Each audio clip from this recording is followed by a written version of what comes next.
All right, take three. I'll try it again. Yeah, one of those days. This should have been posted about an hour and a half ago, but we're going to talk about the Anaheim Ducks today. So again, working in reverse order of the standings, the Ducks finished ahead of the Kings and ahead of the Sharks, and thus they're here at this point in this playlist, where we'll discuss whether or not the Ducks are going to get better or whether there's going to be more pain before we reach the point of there being some gain in the standings for them. I'm torn when it comes to the Ducks. Now, much like San Jose, I think part of the reason that the Ducks have fallen is because my hatred for them has faded. And I think they fed on that, and I think they needed it. And now that it's not really there, I think they're missing that. But all kidding aside, they're a team that doesn't have a lot in terms of exits that's a big deal. Michael Del Zotto, Matt Irwin. Irwin, of course, came over from Nashville, and a deal that many of us didn't even see on deadline day because it was announced after the deadline, and it didn't really have a major impact on them at all. Ryan Miller, if he decides to leave, this is my Ryan Miller jersey. If he decides to leave, that'll be likely for retirement. And if he wants to come back, I think the Ducks will listen to him and maybe sign him for a 1-year deal, because I don't know that the Ducks have an option for backup right now that is better than Ryan Miller. And they can look on the free agent market, absolutely. But their cap space, you might be able to get Miller on a cheap deal and just wait it out. They have $5.82 million in cap space, according to Cap Friendly, and that will include the fact that they still owe Ryan Kessler $6.88 million in a cap hit up until 2022. So it's not really a problem because they're not a team that's looking at maybe adding one big name and then they're over the top. The Ducks aren't in that position.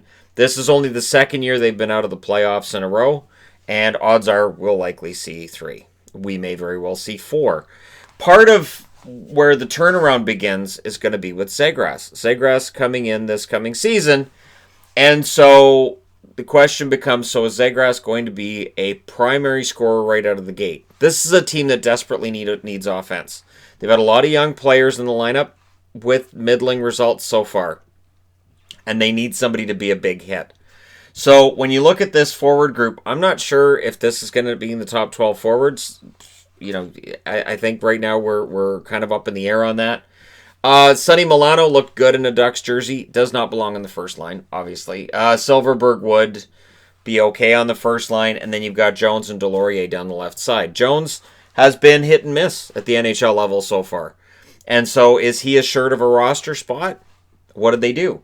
Down the middle, Getzlaf, Henrique. Henrique had a good season. Getzlaf does need to have a diminished role because I think it overworked as I think he's been the last year or so. I think it decreases his effectiveness. I think Getzlaf can still be an effective forward. He just shouldn't be the primary guy. And Zegras coming in, does he bump any of these guys down, or does he play third line center while he's learning the NHL? And then does that bump Sam Steele down to the fourth line? Does Steele move over to the wing?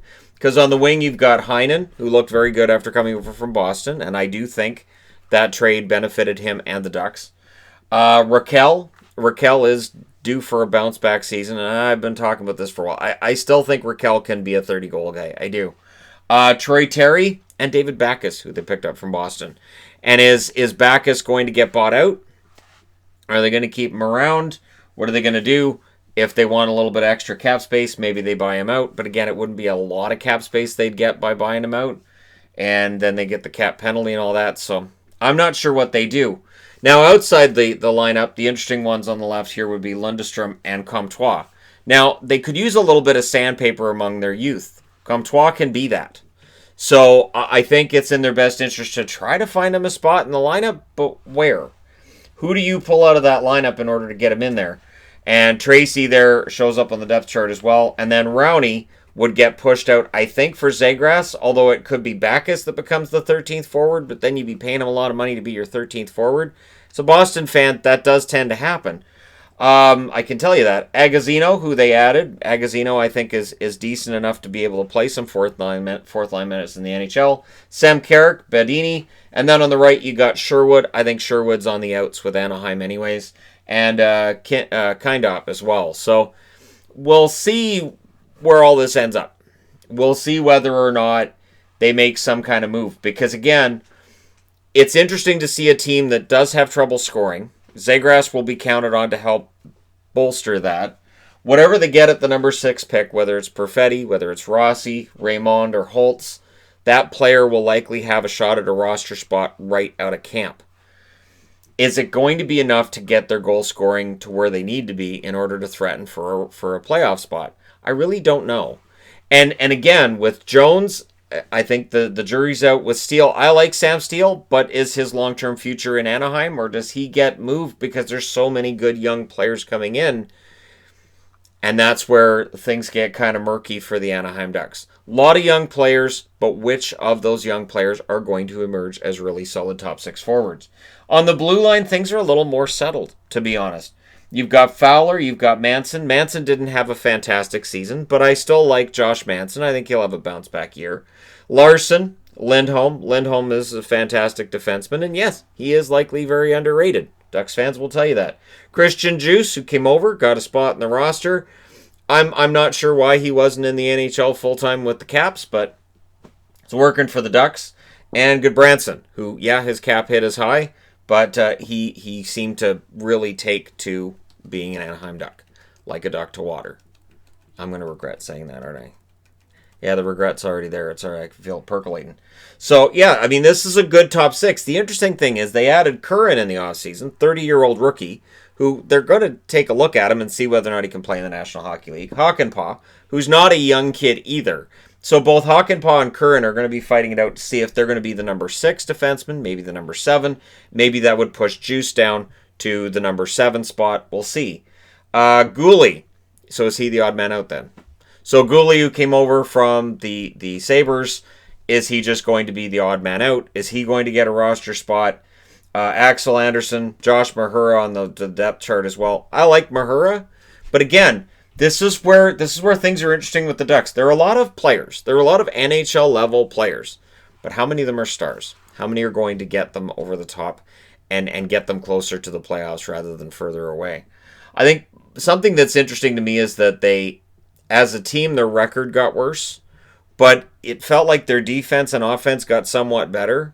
So maybe the record is kind of deceptive, or they didn't lose by as much. The interesting thing, of course, is that Duck fans will tell you John Gibson's one of the best goaltenders in the league. And for anybody who's watched Gibson at all, you can know that this kid is fantastic. He does need a backup. So whether it's going to be Ryan Miller coming back or what happens, I don't think Stolarz is going to be the guy.